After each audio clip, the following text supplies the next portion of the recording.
Bonjour à tous, bienvenue sur la magie d'Émilie. On va partir sur l'histoire du jour. C'est parti.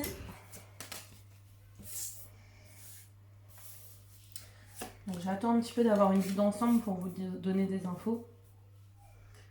Je sais pas si vous voyez là. Moi je crois que oui.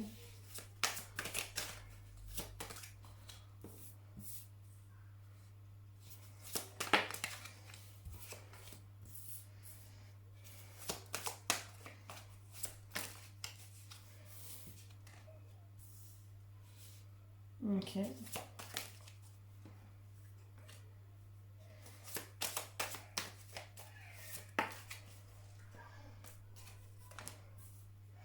Donc déjà en date, on nous donne décembre-janvier. Donc si ça peut parler à quelqu'un, ou le signe du Capricorne, si ça peut parler à quelqu'un. Je suis consciente que je vous ai rien dit encore, mais je voudrais avoir une vue d'ensemble avant de parler. Ok, donc. Ouais, ok. Ok. Alors là, on me dit en fait que vous aviez. Visiblement, vous avez pris conscience que vous avez pris une mauvaise direction. Parce que c'est une décision, situation qui vous a coûté votre santé, qu'elle soit mentale ou physique. En tout cas, ça a eu des répercussions sur votre santé.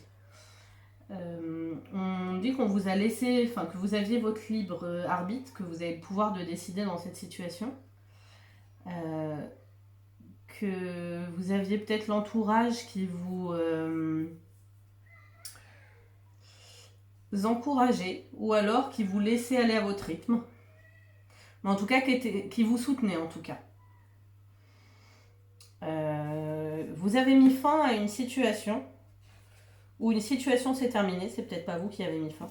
On a la date de décembre-janvier, si ça peut parler, ou du signe du Capricorne. On vous dit que vous avez eu des signes ou un coup de chance pour sortir de cette situation, comme si l'univers vous aidait et que vous avez retrouvé et que vous êtes en train de retrouver du coup un certain bien-être, une certaine joie de vivre que vous aviez perdu. Voilà ce qu'on me dit. Ok. Ouais, on me dit que vous êtes quelqu'un qui inspirait confiance énormément. Vous aviez dû choisir parce qu'il y avait peut-être quelqu'un qui a abusé de votre confiance. Voilà la situation. Donc, on va reprendre des cartes pour compléter ce que ça veut nous dire.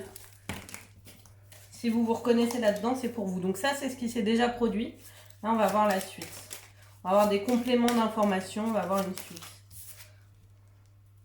Ok. Ouais, donc visiblement, nous parler d'un couple. Un couple qui n'est plus, un couple du passé. Vous étiez en couple. Et ça semblait plutôt bien parti. Il y avait peut-être même une promesse d'engagement. Peut-être que ce monsieur-là, il était validé par votre entourage. Oups.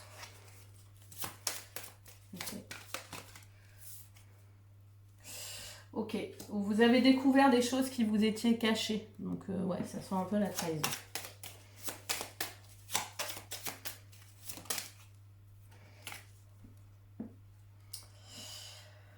Ok.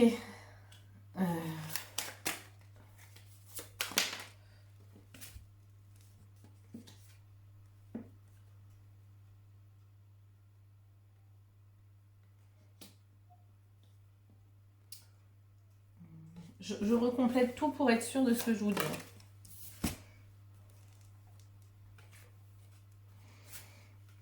Ok. Donc il y avait un couple visiblement où vous cachiez des choses, où enfin on vous disait pas les choses. On vous dit qu'aujourd'hui vous avez envie de vous tourner plutôt vers quelque chose de plus pur, de plus juste, que la vie vous invite à aller vers un amour plus authentique, plus sincère, et surtout quelque chose de constructible, parce que visiblement du coup dans le schéma dans lequel vous étiez, ça ne l'était pas, et c'est ce que vous vous êtes rendu compte malgré vous. Que du coup vous avez une nouvelle opportunité pour vaincre des obstacles qui sont peut-être liées, alors c'est pas précisé mais j'ai envie de le dire, hein, qui sont peut-être aussi liées à des blessures que vous aviez qui ont fait que vous vous êtes resté coincé dans une situation. On nous dit aussi qu'il y a beaucoup de gens autour qui donnent leur avis, qui environnent autour de vous, qui vous donnent des nouvelles, qui s'intrusent un peu là-dedans. Et que ça aussi, c'était un obstacle, ça. Et que là, on vous donne la liberté de pouvoir un peu vous émanciper de ça. On vous dit que vous êtes protégé dans tous les cas. Donc soit si ça s'est pas arrivé, c'est que ça va arriver.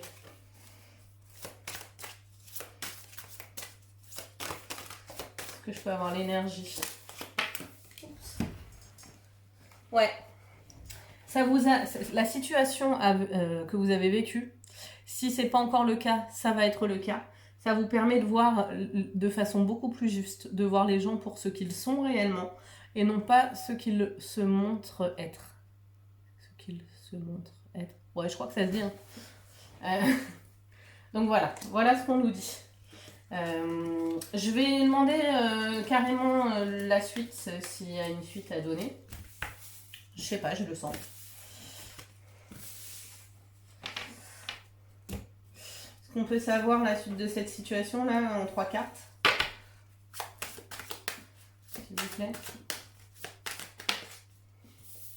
On vous dit de garder confiance en vos rêves et de vous centrer là-dessus parce que c'est réalisable et que vous avez la possibilité de pouvoir le faire. On vous dit de sortir des... Ouais, c'est la même chose. Hein. On vous dit que pour aller vers un nouveau départ plus sain, il va falloir...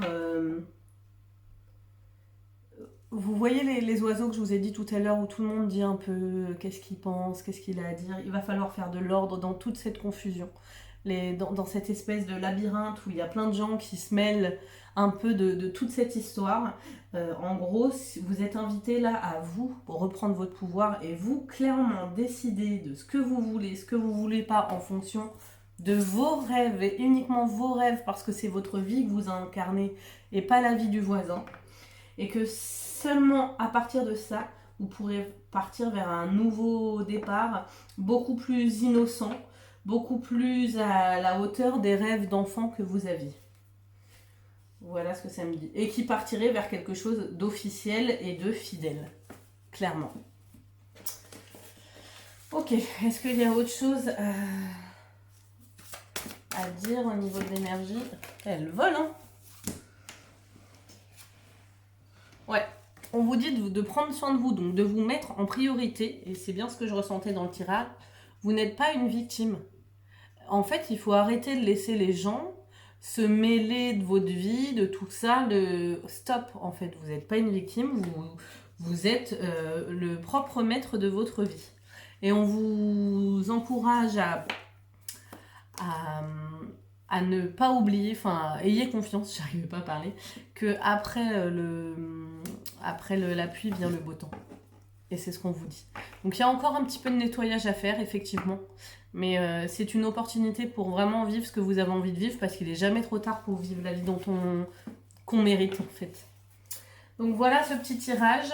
Je vais vous prendre 3 conseils avant de vous quitter. Hein. 3 conseils pour les personnes qui sont dans ces situations-là, s'il vous plaît. Ok.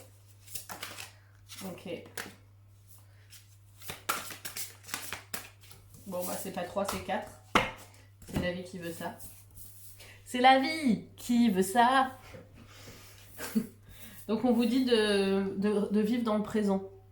De revenir au présent. La vie, c'est maintenant. C'est ce que vous vivez maintenant. C'est le seul moment où vous êtes créateur de quelque chose, c'est maintenant. Rien ne sert de penser ni au passé, ni au futur. Parce que c'est maintenant que vous créez.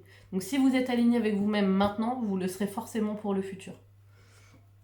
On vous dit aussi de rejeter tout ce qui est lourd. En fait, vous n'êtes pas obligé de porter tout ce que vous n'avez pas envie de porter, quoi. Si vous sentez que ça ne vous plaît pas, que vous n'êtes pas en phase, que vous avez besoin de plus de légèreté, il faut rejeter, en fait. Il faut rejeter ça. On vous dit de reprendre votre pouvoir et votre énergie. Vous allez vous ressentir, du fait d'avoir quitté des situations qui étaient drainantes énergétiquement, vous allez ressentir, ou vous le ressentez peut-être, un espèce de pic de pouvoir. Et ça, c'est important, c'est nécessaire, parce que vous aurez rejeté ceux qui vous drainent, parce que ça va vous permettre d'épouser la magnificence de qui vous êtes vraiment dans votre essence, et du coup de pouvoir faire la même chose avec un autre être. Parce que vous saurez reconnecter à vous, en gros. Voilà les messages qu'on me donne. On me dit qu'aussi vous êtes peut-être appelé à vous affirmer au niveau de votre âme, pas au niveau de l'ego, au niveau de l'âme, mais bon, ça passe aussi par l'ego. Ouais. Reconnecter avec votre vulnérabilité pour montrer qui vous êtes. Voilà, voilà. Je vous souhaite une bonne journée.